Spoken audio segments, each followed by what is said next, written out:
Meta has been taking down a ridiculous amount of accounts, whether it's Facebook profiles, ad accounts, business managers, literally everything. People are just getting popped left and right. People who are spending a lot, people who haven't spent much money at all on Facebook. Things are just a mess on the platform. So in this video, I'm gonna show you exactly how to reduce the risk of actually getting your Facebook profile or ad account banned, and also what to do if it does occur. And by the way, there's a full SOP that is a good accompaniment to this video right down in the description below. Just go onto that page, it's 100% free, enter your name, phone number, email, and then I'll email it right over to you. But let's first get into account protection, okay? So how do you prevent yourself from getting banned or getting some sort of verification that you're never gonna pass and then them banning your account? So the first thing you want to do is set up a passkey. Now this is a very crucial step to do on your Facebook profile. It's right here inside of the SOP, but follow these steps. It takes literally 5 minutes, because what's happening right now on the platform, basically Meta will try to get you to film a selfie video of yourself where you hold the phone, you go left and right and stuff and verify you're a real person.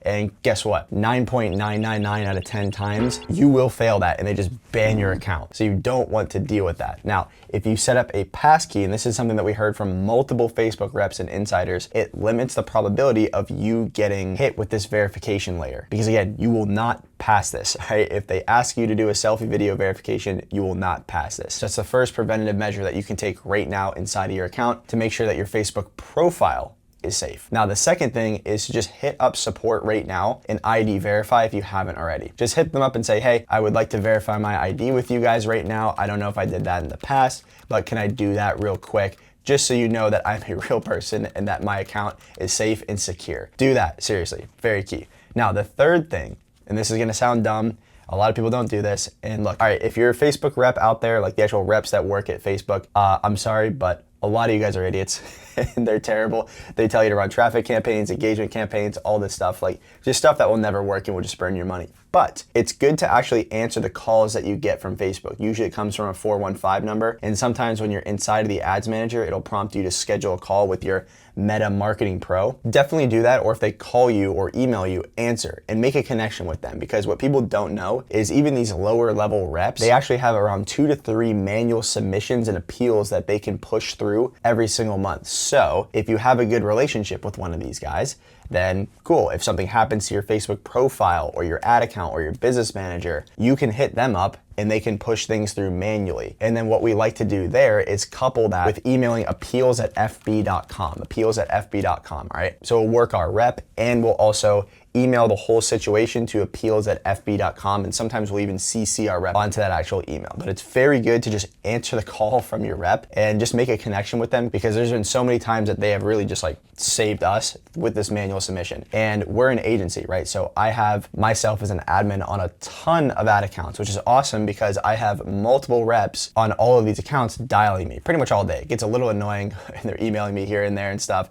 Sometimes they change reps on an account, whatever. But basically I just make a Rolodex of all these different emails and connections that I have. So if one account goes down, I could try to hit that rep up and try to work that relationship and get them to help me with the appeal, etc. But it's very good to make a connection with them. And now the next thing in terms of preventative measures is to have a secondary Facebook profile. All right, so there's 2 ways to go about it. One, you could buy an account from something like Alpha Vault. There's a link down in the description below. Those are our preferred account provider. You can buy Facebook profiles from them. You can buy ad accounts from them, but just keep in mind with like a Facebook profile or an ad account, you're gonna have to log in through a VPN with them. What I like to do is I don't go and just buy an ad account unless I need one right now. Like say I had an account that got banned and I try to spin up a new one and it just continuously keeps getting banned under the same BM. Maybe I'll buy a BM from them, which is business manager, BM is business manager, or I'll just buy another ad account from them and run it off of that. But most of the time what I like to do is have a Facebook profile that I purchased through them. I think it's like $70 or something like that. It's very cheap, but I buy a Facebook profile from them. Yes, you have to log in through a VPN and do work through a virtual browser and stuff like that, but it's nice to have just a separate profile that is always just chilling there as an admin on all of my ad accounts in case my current Facebook profile, so the Evan Seech profile, goes down.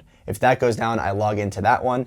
And then what I do on the back end is I'll buy a new Chromebook or a new laptop or something like that and warm up a new Facebook profile on there. So technically right now I have the Facebook profile that I purchased from Alpha Vault on all my accounts, and I also have 3 other laptops that I have just sitting over here with new Facebook profiles on them where I just warm them up over a few weeks. So if my current Facebook profile that's on my main machine right here, the Evan Seech profile, goes down, I just either log into the VPN one that I bought from AlphaVault, or I go over to here, grab a laptop, and I just go right into action. So if you don't have another Facebook profile warmed up on a separate device, I would definitely recommend doing that. Now, if your current Facebook profile on your PC, your main workstation goes down and you don't want to go and buy another laptop, then what you got to do is two things. One, I like to factory reset the entire PC. And then two, I like to call my Wi-Fi provider and then tell them, hey, I think someone's stalking me or something. Can you switch up my IP address? And then from there, I'll warm up that new Facebook profile for about a week. So I'm not just going right to business.facebook.com and starting a new freaking business manager, ads manager, and starting to advertise.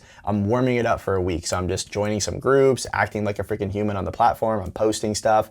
Maybe I'll post a lamp on Facebook Marketplace or something like that, but I'm just acting like a human before I go into like an ads manager or something like that, or try to spin up a new business manager. And that's the same thing for all of the other ones, all the other Facebook profiles I have on my laptop. That's the same thing for the AlphaVault one with the VPN that I purchased. Anytime you start up a new Facebook profile, then you just want to warm it up and just act like a human. And obviously don't name the new Facebook profile the same as your profile that just got banned. You want to just do like your middle name and your last name, or your last name and then middle name, or your first name, middle name, etc. Just like change it up and vary it up. Change up a photo that you have, right? You kind of want to trick it a little bit there. Now, if you had an ad account that went down, what you could try to do is start a new ad account within the same business manager. I see that work a lot of times, even nowadays, but if that's not working, then you could start a new ad account with a new Facebook profile under a new business manager that you have, or try to create a new business manager under the current profile you're advertising off of, and then create a new ad account within that. Sometimes they'll still ban you if you do that. That's a case where you'll have to go and either purchase an ad account from a provider like AlphaVault, or you're gonna have to go and start one under a new Facebook profile with a new BM, all that. You just gotta dance around things. Now, if you start a new ad account, the best way to not get that one banned is to not use the same credit card or the same payment method on the new account that was on the old account that got banned. Another thing too is I like to have like a DBA or something, or if I have another entity, I'll put that entity or the DBA as the business information on the actual ad account itself, so that also looks like it's completely different. And usually I'll do a new Facebook page that I'm advertising from. And also, this goes without saying, but don't try to just relaunch the same exact ads that were on the banned account onto the new account. Meta's pretty smart, especially if the reason you got banned on a certain ad account was because of the ads, not because of some failed verification or something. If it was because of the ads, then definitely don't launch them on the new account. See why those ads got you banned and just strip away that messaging or the income claims or whatever you did in those ads that got you banned, and run safer ads in the new account. So again, that is a whole best practice on how to just protect yourself, and then what to do if you do get banned. Every situation is different. Every ban is different. Again, you can have your business manager or portfolio banned. You could have your ad account banned. You could have your Facebook profile banned. You could have all three of them banned. You have two of them banned, right? So you need to really know what's kind of going on. There's also different layers of things. There's restrictions, and then there's also just complete bans. Restrictions are easier, obviously, to get appealed and pushed through, but then bans, you're pretty much cooked. Like if you do an appeal, which by the way, you should always try to do an actual appeal, like follow Meta's best practices of going through the appeal process whenever it prompts you to inside of the actual ads manager, or if they sent you an email to appeal something, like do that and submit the documents that they need and the information that they need. But if you fail an appeal, most of the time stuff is pretty cooked, unless you use your rep, pay somebody off, which there are some plugs out there that will be able to get anything unbanned, but you got to pay them like 5, 6, 7K sometimes to actually get something unbanned. Or again, you just got to start something up that's new. And again, all of this and more is in that SOP right down below. This is an SOP from our coaching group. And if you want to join our coaching group so we can help you run your ads and also protect you from all this stuff's always constantly updating. So we're constantly updating SOPs like this and launching new practices into the account. You can click down in the description below to apply for our Inner Circle program. And if you want to learn more about the algorithm and how to succeed nowadays on Meta, watch this video right here.